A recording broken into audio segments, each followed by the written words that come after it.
10 ఏళ్ల పాటు అధికారంలో ఉంటాం అని చెప్పిన కాంగ్రెస్ పార్టీ ఏడాదిన్నరకే ఎందుకంత వ్యతిరేకతను మూటగట్టుకుంటుంది? కాంగ్రెస్ పార్టీలో రాహుల్ కాంగ్రెస్, రేవంత్ కాంగ్రెస్‌గా కాంగ్రెస్ పార్టీ చీలిందా?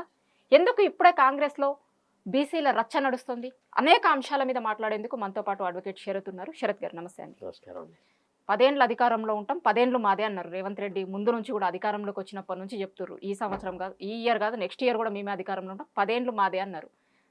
సంవత్సరంన్నరకే అట్లా అయితే కనిపించినట్టు కనిపిస్తలేదు. ఎట్లా అనిపిస్తుంది మీకు?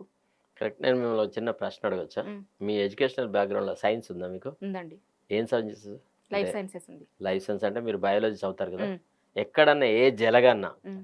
ఒక హోస్ట్‌ని పట్టుకున్నాక వదులుతదా? వదలదు. అది దాంట్లో ఇగ్గుతుంటే ఇట్లా అవును. సాగుతుంటది. మొత్తం రక్తం పీల్చుతది. పీల్చుకుంటది. హ్మ్. అట్టనే వీళ్ళు అట్లా అనకుంటే వీళ్ళు మనగలరా? హ్మ్. ఇప్పుడు ఎవరైతే వీళ్ళకు కొంత అవినీతికి కొంత సహకరిస్తున్నారో డబ్బిచ్చేవాళ్ళు, హ్మ్. అరే నువ్వు ఉండేది 3 ఏళ్ళు మంత్రిగా ఉంటావు. హ్మ్. లేతే 2 ఏళ్ళు మంత్రిగా ఉంటావు.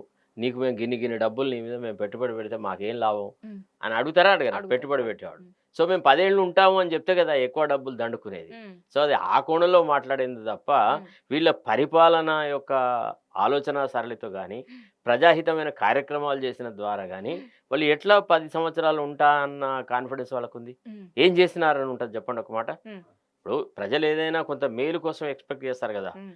అప్పుడున్న ప్రభుత్వం కంటే హ్మ్. వీళ్ళేదో మేలైన ప్రభుత్వం తీసుకొస్తారనే గదా! హ్మ్. అంతకంటే కొద్దిగా అవినీతి తక్కువ ఉంటుంది. అంతకంటే కొంత ఆశ్రిత పక్షపాతం తక్కువుంటది.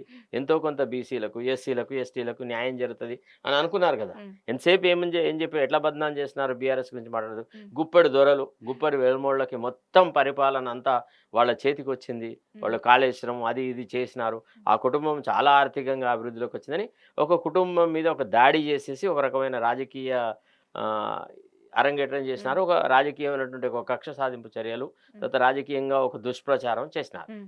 చేసేసి మొత్తానికి ఆ కుటుంబాన్ని ఏదో రకంగా బలి చేసినారు. అధికారంలోకొచ్చినారు. హ్మ్. మరి వీళ్ళ కుటుంబాలు ఇప్పుడు గదే పని చేస్తున్నాయి అవును. గదా! ఎగ్జాక్ట్‌లీ అదే అడగబోతున్నా అది నేను. అందుకే అదే. ఏ మార్పు కానీ ఉండదు. మేము మార్పు మా ప్రధాన ఎజెండానే మార్పు అన్నారు కదా! మార్పు కనిపిస్తుందా మీకు? ఇప్పుడు కాదమ్మా. ఎప్పుడు 4థ్ సెంచరీ బీసీలోనే మ్యాకివెల్లీ ఈ విషయం చెప్పినాడు. హ్మ్. ఏమని? తను 'ద ప్రిన్స్' అనే ఒక పుస్తకం రాసినాడు. హ్మ్. అందులో ఏం రాసినాడంటే ప్రజలు ఎప్పుడూ కూడా ఒక పరిపాలనను కొంతకాలం చూసిన తర్వాత ఇంతకంటే మేలైన పరిపాలన కావాలన్నటువంటి ఆలోచనలో హ్మ్. ఉన్న ప్రభుత్వాన్ని కూలగొడతారు. హ్మ్. కొత్త ప్రభుత్వాన్ని ఏర్పరచుకుంటారు. హ్మ్. ఏర్పరచుకున్న తర్వాత కొత్త ప్రభుత్వం కంటే పాత ప్రభుత్వమే మంచిగా ఉండే హ్మ్. అనే భావనలోకి వస్తారు. కాబట్టి ప్రజలను వంచించి మాత్రమే పరిపాలనలోకి రావాలి ప్రభువులు.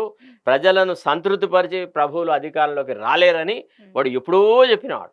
ది మాకివెల్లీ 'ద ప్రిన్స్‌లో' చెప్తాడు. హ్మ్. సో, ప్రజల మెమరీ చాలా చిన్నది కాబట్టి హ్మ్. ప్రజలకు రంగురంగుల కళలు చూపెట్టి హ్మ్. రాజకీయ నాయకులు పబ్బం గడుపుకుంటారు. హ్మ్. అధికారంలోకొస్తారు. వచ్చిన తర్వాత వాడి సహజమైన బుద్ధిని బయటపెడతారు. నిజంగా అంటే చూస్తే ఇప్పుడు గ్రామ సభలు చూసినా, చానా చూసినప్పుడు మీరిందాక మాట్లాడినట్టు ప్రజల మెమరీ పవర్ చానా చిన్నదంటే, అదే కాంగ్రెస్ పార్టీ కూడా ఆలోచిస్తున్నట్లు చెప్తున్నారు కొంతమంది కాంగ్రెస్ నాయకులు చెప్తుర్రు. కరెక్ట్. ఇప్పుడు వాళ్ళకి ఇప్పుడే పథకాలిస్తే గుర్తుండవు. లాస్ట్ ఇయర్ మేము ఇస్తామన్నయి అన్నీ కూడా ఇస్తాం. మళ్ళా జనాలు ఓట్లేస్తారు అంటుర్రు. నిజంగా అట్లా మీకు ఉంటదా? క్వెషన్ చెప్పనా? హ్మ్. ఈ విషయం నాతోని మా కాంగ్రెస్ పార్టీ తరఫున మా చెన్నూరి కాన్స్టిట్యూన్సీ నుంచి కంటెస్ట్ చేసిన వివేక్ వెంకట స్వామి చెప్పినాడు. హ్మ్. ఎందుకంటే ఆయన ఎమ్మెల్యేగా గెలిచిన తర్వాత చాలా హ్మ్. బ్రహ్మాండంగా మంచి మెజారిటీతో 35,800 చిల్లర మెజారిటీతో గెలిపించినాం హ్మ్. ఆయన్ని. చాలా గ్రామాల్లో తిరిగి. హ్మ్. తర్వాత ప్రజలకు సంబంధించిన 1, 2 అంశాలను ఎమ్మెల్యే గారి దగ్గరికి తీసుకెళ్తే, హ్మ్. ఎమ్మెల్యే నాతో అన్న మాట ఏంటి తెలుసా? "ఇప్పటి నుంచి ఈ కార్యక్రమాన్ని అమలు చేస్తే హ్మ్. మనని ప్రజలెక్కడ గుర్తుపడతారు? 3 ఏళ్ళు మనం మిగతా కార్యక్రమాలు హ్మ్. చేసుకుందాం. లాస్ట్ 1 ½ ఇయర్‌లో ప్రజల తరఫున మనం పనులు చేస్తే, అప్పుడు పబ్లిక్ अपने को याद करते, హ్మ్. जब अपन फिर भी నెక్స్ట్ బార్ ఎలక్షన్ జీతే" అని కాంగ్రెస్ వాళ్ళ యొక్క కోర్ కల్చరే ఇది. హ్మ్. అంటే ఎవరైతే వీళ్ళున్నారు గదా! అవును. ఈ కాకా వెంకట హ్మ్. స్వామి, రేవంత్ రెడ్డి వీళ్ళంతా ఒకటే హ్మ్. రకమైన బర్డ్స్ ఆఫ్ సేమ్ ఫెదర్. హ్మ్. ఒకే రకమైన రెక్కలు గల పక్షులనమాట. వీళ్ళంతా దోపిడీదారులు తప్ప వీళ్ళు ప్రజానాయకులు కాదు. కానీ ప్రజల్ని ప్రజలు అంత తక్కువగా అంచనా వేయడం కరెక్ట్ అంటారా అండి? నిజంగా ప్రతి ప్రజలకు చైతన్యం లేదా? మీకు విషయం చెప్పనా? ప్రతి రాజకీయ నాయకుడు ప్రజలను తక్కువగా అంచనా వేస్తాడు. అందుకే ఓడిపోతాడమ్మా. హ్మ్. గొప్ప గొప్ప వృక్షాలు నేలరాలిన కారణం ఏంది అంటే, హ్మ్. ప్రజల నాడిని సరిగా అర్థం చేసుకోలేకపోవడం. హ్మ్. మీరు గొప్ప గొప్ప మహానుభావులు అనుకునే వాళ్ళు గూడా ఓటమిని చవిచూసిన కారణాలేందంటే, ప్రజల నాడిని సరిగా గుర్తించడం. ఇప్పుడు డాక్టర్ రాజశేఖర్ రెడ్డి ఉండే.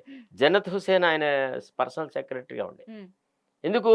Jannat use to say this is this okay. చాలా ఫ్రాంక్ 5-6 సార్లు నమాజ్ చదువుతాడు, ఒక మంచి డెడికేటెడ్ ముస్లిం, ఒక నమ్మిన సిద్ధాంతానికి కట్టుబడే వ్యక్తి, అతను ఎప్పుడూ మోసం చేయడు. అట్లాంటి వాళ్ళ యొక్క సహచరులు ఉన్నారనుకోండి, ఎంతో కొంత నాయకుడిలో కొంత ప్రజాదరణ, ప్రజల తరఫున మాట్లాడే స్టైల్ ఉంటుంది. ఇక్కడ ముఖ్యమంత్రి నేను చాలా దోచుకుంటాను, ఎందుకు సార్ ఇప్పుడు ప్రజలు మనకు ఫుల్ మద్దతు ఇస్తున్నారు, మనం రూపాయి దంచుకోండి సార్, మిమ్మల్ని అడిగేటాడేవాడు సార్, మీ అంత గొప్ప నాయకుడు ఎవడున్నాడు సార్ అని చెప్పేటువంటి చవటలు, ఆ రకంగానేటువంటి సైకో ఫండ్స్ ఉండడం వల్ల రేవంత్ రెడ్డి అంటే నాశనం. అంటే ఎవరున్నారు? ఇందాక మీరు రాజశేఖర్ రెడ్డికి వెనకాల ఎవరున్నారో చెప్పారు, ఇప్పుడు ఈయన వెనకాల కూడా ఎవరున్నారో చెప్పలేదు. అందరు ఉంటారు, వాడు ఆ నరేందర్ ఉంటాడు, వాడు ఎవడు అని పేరే మాకు తెలియదు. వేం నరేందర్ రెడ్డి, ఇట్లాంటి వాళ్ళే ఉంటారు. అంత ఈ రకమైన వాళ్ళే ఉంటారు. అసలు రేవంత్ రెడ్డి చుట్టూ ఉన్న వాళ్ళందరూ ఒకరికంటే ఒకడు అసలు మానసికంగా వికలాంగులు వాళ్ళు, ఒక రకంగా చెప్పాలంటే. అందుకోసమే మీకు ప్రజాకోణం అనేది కనబడుతుంది ఆ ముఖ్యమంత్రి నిర్ణయాల్లో. ఎక్కడన్నా సమిష్టిగా ఈ ఆలోచన చేసినాడు ముఖ్యమంత్రి, ఈ రకమైనటువంటి ఒక ఆలోచనకు ఒక నిర్ణయం వెనక ప్రజల మద్దతు ఉందనో, లేదా ప్రతిపక్షాల మద్దతు ఉందనో, ఇతరుల మద్దతు అని మనం చెప్పాలి. ఏకపక్ష నిర్ణయాలే కదా. గత ప్రభుత్వం ఉన్నప్పుడు క్యాబినెట్ విస్తరణ సరిగా చేయలేదు, లేదంటే 6 నెలల వరకు క్యాబినెట్ చేయలేదు అన్నారు. మరి 15 నెలలు అవుతుంది, ఇంకా 6 శాఖలు ఖాళీగానే కనిపిస్తున్నాయి కదా, ఎందుకని క్యాబినెట్ మొత్తం ఫుల్ ఇతని చేయలేకపోతున్నారు? యొక్క పాలన మీద పార్టీ హైకమాండ్కు నమ్మకం లేదు. ఇతను ఏదైతే ఏ విధంగా అయితే పార్లమెంటు టికెట్లు అమ్ముకున్నాడో, ఏ రకంగా అయితే దుర్మార్గులను తీసుకువచ్చేసి పార్టీ టికెట్లు ఇచ్చినాడో, ఒక 6 స్థానాలను పళ్ళెరంలో పెట్టేసేసి దాదాపుగా బీజేపీకి అప్పగించినాడు. ఇతను కేవలం ఒక కక్ష సాధింపు చర్యలో భాగంగా టీఆర్ఎస్ అయితే గెలవద్దు, బీజేపీ గెలిచినా పర్లేదు అనేటువంటి రాజకీయం చేసినాడు. చేసేసి ఏం చేసినాడు, బీజేపీ అయితే కాంగ్రెస్తో పోటీ పడి డబ్బులు ఖర్చు పెట్టగలదు, అది చాలా రిచెస్ట్ పార్టీ కాబట్టి అందులో రిచ్గా ఉన్న వాళ్ళని ఎవరు గెలిస్తే రేపు కేంద్రంలో మంత్రులు అవుతారు, ఎవరు వాళ్ళ కులపోళ్ళు ఉన్నారు అని గ్రహించి ఆ రకంగా రాజకీయం చేసినాడు. అందుకే ఆ వంచనతో దాదాపుగా 4 సీట్లు అయితే ఉతగానే మనకు కనబడేటి, ఇంకో 2 సీట్లు రావాల్సినవి కూడా మనం ఓడిపోయాం. అట్లా అదే జరిగింది అనమాట. ఇప్పుడు లోకల్ బాడీ ఎన్నికలలో ఎట్లా ఉంటుందండి, జనాలు పల్స్ ఎట్లుంటుంది అనుకుంటున్నారు? ప్రజలైతే చాలా విసిగి వేశారన్నాడు. అసలు అవకాశం ఆల్రెడీ ప్రజలు నిర్ణయించుకున్నారు, అసలు ఈ కాంగ్రెస్ పనికి రాదు, ఇది చాలా వేస్ట్ ప్రభుత్వము, దీనివల్ల చాలా అరాచకాలు జరుగుతున్నాయి, ప్రజలను వంచినారు అనేటువంటి భావన, ప్రజలు మేము తప్పు చేసినామనే ఒక పశ్చాత్తాపమైనటువంటి ధోరణిలో ఈనాడు ప్రజలు ఉన్నారు. అంటే ఎందుకు 15 నెలలనే ఇంత వ్యతిరేకత ఎందుకు మూట కట్టుకుంది అనుకుంటారు కాంగ్రెస్ పార్టీ? మీరు చూడమ్మా, ఇది ఒకటి ఎట్లుంటుందంటే ప్రజానాయకుడికి ప్రజల మధ్య సంబంధము దాంపత్య జీవితం లాగా ఉంటుంది. ఒక భార్య భర్త, ఏ అమ్మాయో ఒక భర్తను ఫలానా వ్యక్తిని మంచి కుటుంబం నుంచి వచ్చినాడు, మంచి సంస్కారం ఉన్న కుటుంబం, బాగా చదువుకున్నాడు, బాగా మంచిగా చూసుకుంటాడని తన కుటుంబాన్ని మొత్తం వదిలెట్టేసేసి ఇతని సంసారంలో చేరుతుంది. చేరిన తర్వాత మొట్టమొదటి పెళ్ళైన తెల్లారి నుంచే ఒకవేళ చాలా నానా రకాలుగా హింసించినాడు అనుకో, తన కట్టుకున్న భర్తనే తన భార్య అనుమానిస్తాను మంచిది, వీడి వెధవ, వీడితో నేను ఎట్ట సంసారం చేయాలి, వీడికి ఇంత దరిద్రం ఉన్నది, అరే వీడు చూడడానికి ఇంత బాగా కనబడ్డాడు, వీడి ప్రవర్తన ఇంత వికృతంగా ఉంది అని విసిగి వేసారతారా లేదా? సో ఇది కాంగ్రెస్ కూడా అదే చేస్తుంది.